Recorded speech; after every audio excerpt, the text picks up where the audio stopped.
Yes. Yeah. It's conceivable.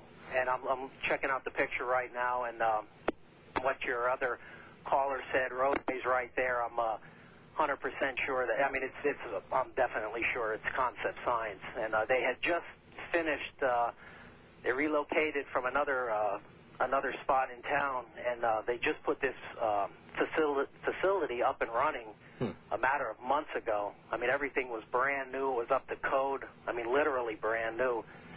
So, would you know anything, based on your knowledge of the company, would you know anything about the nature of the fumes that have come over the area tonight, and whether they are in fact something to be worried about?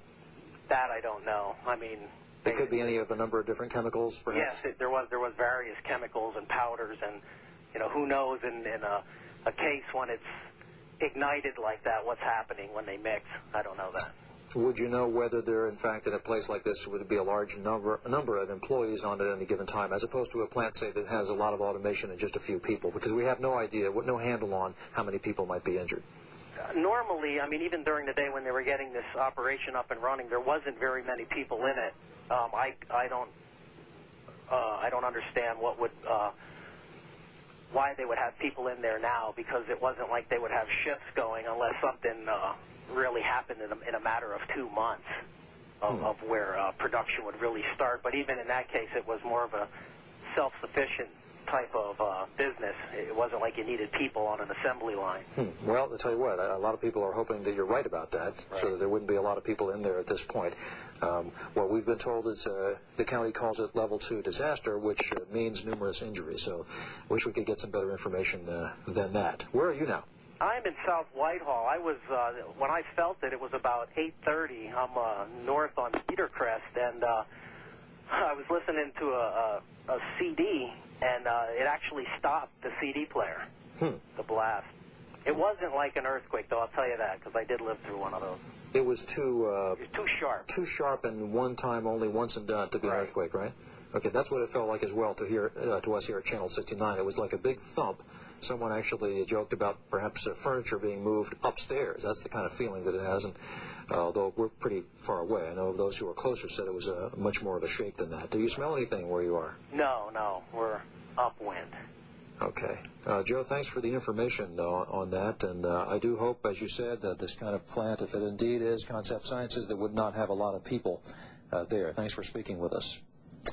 So there's some updated information, again, not confirmed by authorities about this situation, but we're trying to get more information. In fact, now we have Janice Nisbet on the phone from Lehigh County Emergency Management. Janice, are you there? Janice, can you hear me? Yes, I can. Okay, this is Rob Vaughn. You're on the air, Janice. Hi, Rob. Thank you very much for helping us out with information. I know this is a real tough time for you in the county, but tell us just briefly, if you can, run over, what is this company and what has happened there, to the best of your knowledge? There was an explosion on Roble Road, as you've reported, in Hanover Township, east of the airport. 4 buildings have been damaged, 1 severely, 2 moderately, 2 measurably.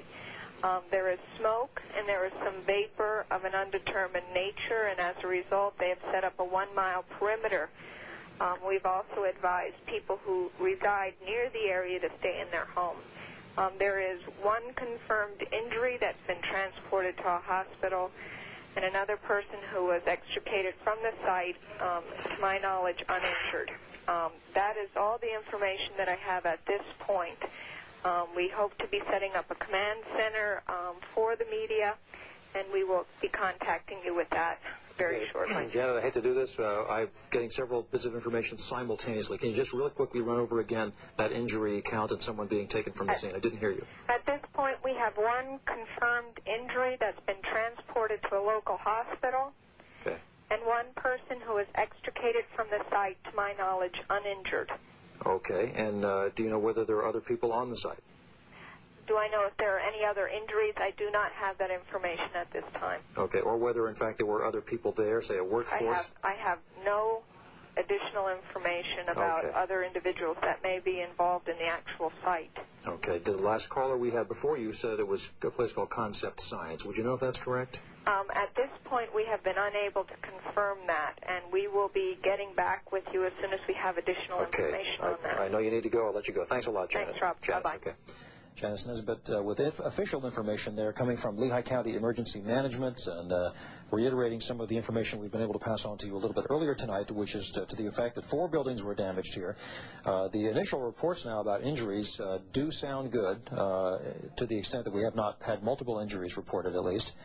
Certainly not for the individuals who were involved in the blast, but we have, according to Janet, 1 confirmed injury, and that person was taken to the hospital. And then another person extricated from the building where the explosion took place, but, to her knowledge, uninjured. Whether, in fact, other injuries have taken place tonight at this explosion, she does not know. So that's the most current official information we can get for you right there. 2 people involved, 1 injured, 1 extricated, uninjured. The Level 2 disaster declaration that was talked about earlier tonight does indicate numerous injuries. But fortunately, at least at this point, we are able to tell you that the county says there are just those 2 people that we have mentioned there. And 4 buildings involved in the explosion, as you look at pictures from Jet Chopper 69. We have somebody else on the phone now joining us, Nicole. And your last name, Nicole, is? Rice. Rice, and where are you now? I'm at home. Okay, how far away from the blast scene would you be? Well, I was working at True Green Chem Lawn when the explosion occurred. You were? Yes. That's pretty close, isn't it? Yes, it is. It was about a block and a half away. And what was it like? It was almost like an earthquake. The explosion occurred, and a debris from the building actually landed on top of our building. The lights went out, and when the generator kicked on, we had debris from the drop ceiling, white stuff all over the place. The vents from the top of the roof were caving in. We all did exit the building immediately and safely, but it was very scary. It felt like an earthquake. We all thought it was a plane crashing near the scene. You are quite close to the airport, so that might be something you would surmise. But, in fact, the company is just down the block from you. We have not gotten official information about the name of the company. We heard that from others that it might be Concept Science. Would you have any knowledge of the company? Unfortunately not. Okay. You left the building pretty soon right after the blast? Yes. There was moderate damage done. To your building, you mean? Yes, to our building. There was some sort of debris had hit the top of our roof, and the drop ceiling indicated it was starting to cave in. Really? And did you see, when you went outside, did you see the building where the explosion took place? I saw a big cloud of smoke. I did see some debris from the explosion. I saw a big lead pipe about 10 feet long right in front of our building. You were not aware of the situation any more than that about where the blast took place, such as whether you could see people from the company involved or anyone injured, that sort of thing? No, we had exited the building immediately. By the time I had left the building, the fire trucks weren't even at the scene at the time. You, too, I trust, smelled the acrid smell. Yes. What was that like? It was more like a gas or an oil-type smell. Didn't see any ashes or anything like that. There was no cars damaged. But again, there was debris all around.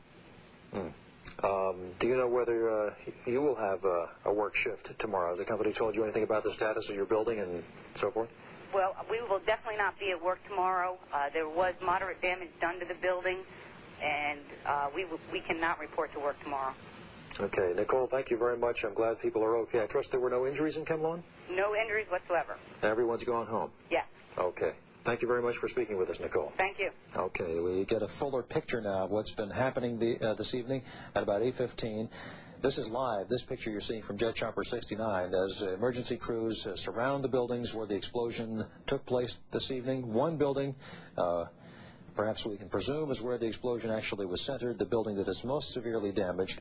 But not only have we had damage to 4 buildings here in the industrial park, but some of the surrounding businesses, perhaps through the shock wave, have also had some damage inside. The Chem Lawn Company is one that was mentioned. RPS is another company that was mentioned where the buildings were shaken and lights went out.